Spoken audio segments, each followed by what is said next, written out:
ನಮಸ್ಕಾರ. ಲೋಕಾಯುಕ್ತ ದಾಳಿ ಟಿವಿಗೆ ಸ್ವಾಗತ. ನಾನು ಗಾಯತ್ರಿ. ದೇಶದಲ್ಲಿ ಎರಡೇ ಚರ್ಚೆ, ಒಂದು ಜಿಎಸ್ಟಿ, ಇನ್ನೊಂದು ಓಟ್ ಚೋರಿ.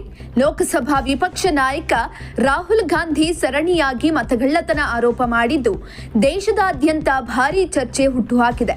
ಈ ಮಧ್ಯೆ ಕರ್ನಾಟಕದಲ್ಲಿ ಕಾಂಗ್ರೆಸ್ ಸರ್ಕಾರ ಚುನಾವಣೆ ವಿಚಾರದಲ್ಲಿ ಹೊಸ ದಾಳ ಉರುಳಿಸಿದೆ. ಅಷ್ಟೇ ಅಲ್ಲ, ಸಂಪುಟ ಸಭೆಯಲ್ಲಿ ಹಲವು ವಿಚಾರಗಳಲ್ಲಿ ಹೊಸ ನಿರ್ಧಾರಗಳನ್ನು ತಳೆದಿದೆ. ಇನ್ನು ಕಾಂಗ್ರೆಸ್ ಪಕ್ಷಕ್ಕೆ ದೇಶದ ಚುನಾವಣಾ ವ್ಯವಸ್ಥೆ ಮೇಲೆ ನಂಬಿಕೆಯೇ ಇಲ್ಲ, ಇವಿಎಂ ಮೇಲಂತೂ ಎಳ್ಳಷ್ಟು ವಿಶ್ವಾಸವಿಲ್ಲ. ಹೀಗಾಗಿ ಬಿಜೆಪಿ ಮತ್ತು ಚುನಾವಣಾ ಆಯೋಗದ ವಿರುದ್ಧವೇ ಕೈ ನಾಯಕ ರಾಹುಲ್ ಗಾಂಧಿ ಸಿಡಿದೆದ್ದಿದ್ದಾರೆ. ಇದೇ ವಿಚಾರ ಇಟ್ಕೊಂಡು ದೇಶದಾದ್ಯಂತ ಪ್ರತಿಭಟನೆ ನಡೆಸ್ತಾ ಇದ್ದಾರೆ.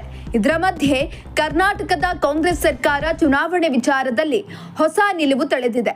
ಇನ್ನು ರಾಹುಲ್ ಗಾಂಧಿ ಸರಣಿಯಾಗಿ ಮತಗಳ್ಳತನ ಆರೋಪ ಮಾಡಿದ್ದು ದೇಶದಾದ್ಯಂತ ಭಾರೀ ಚರ್ಚೆ ಹುಟ್ಟುಹಾಕಿದೆ. ಇದೇ ವಿಚಾರ ಇಟ್ಕೊಂಡು ಕಾಂಗ್ರೆಸ್ ದೇಶದಾದ್ಯಂತ ಪ್ರತಿಭಟನೆ ನಡೆಸ್ತಾ ಇದೆ. ಈ ಮಧ್ಯೆ ನಿನ್ನೆ ನಡೆದ ಸಂಪುಟ ಸಭೆಯಲ್ಲಿ ರಾಜ್ಯ ಕಾಂಗ್ರೆಸ್ ಸರ್ಕಾರ ಮಹತ್ವದ ನಿರ್ಧಾರಗಳನ್ನು ಕೈಗೊಂಡಿದೆ. ಇವಿಎಂ ಸಾಕು, ಬ್ಯಾಲೆಟ್ ಪೇಪರ್ ಬೇಕು ಅಂತ ಚುನಾವಣೆ ಆಯೋಗಕ್ಕೆ ಸಂಪುಟದಿಂದ ಶಿಫಾರಸು ಮಾಡಿದೆ. ಸದ್ಯಕ್ಕೆ ಗ್ರಾಮ ಪಂಚಾಯಿತಿಯಲ್ಲಿ ಮಾತ್ರ ಬ್ಯಾಲೆಟ್ ಬಳಕೆಯಲ್ಲಿದೆ. ಪುರಸಭೆ, ನಗರಸಭೆ, ಪಾಲಿಕೆ ಎಲೆಕ್ಷನ್ನಲ್ಲಿ ಇವಿಎಂ ಪ್ರಯೋಗ ನಡೆದಿದೆ. ಇನ್ನು ಸರ್ಕಾರಿ ಶಾಲೆಗಳಲ್ಲಿ ಮೊಟ್ಟೆ, ಬಾಳೆಹಣ್ಣು ನೀಡುತ್ತಿದ್ದ ಸರ್ಕಾರ ಇದೀಗ ಮತ್ತೊಂದು ಮಹತ್ವದ ನಿರ್ಧಾರ ಮಾಡಿದೆ. ಸರ್ಕಾರಿ ಶಾಲೆಗಳ ಮಕ್ಕಳ ಆರೋಗ್ಯದ ದೃಷ್ಟಿಯಿಂದ ವಾರಕ್ಕೆ 3 ದಿನದ ಬದಲು 5 ದಿನ ರಾಗಿ ಮಾಲ್ಟ್ ವಿತರಣೆ ಮಾಡಲು ರಾಜ್ಯ ಸರ್ಕಾರ ನಿರ್ಧರಿಸಿದೆ.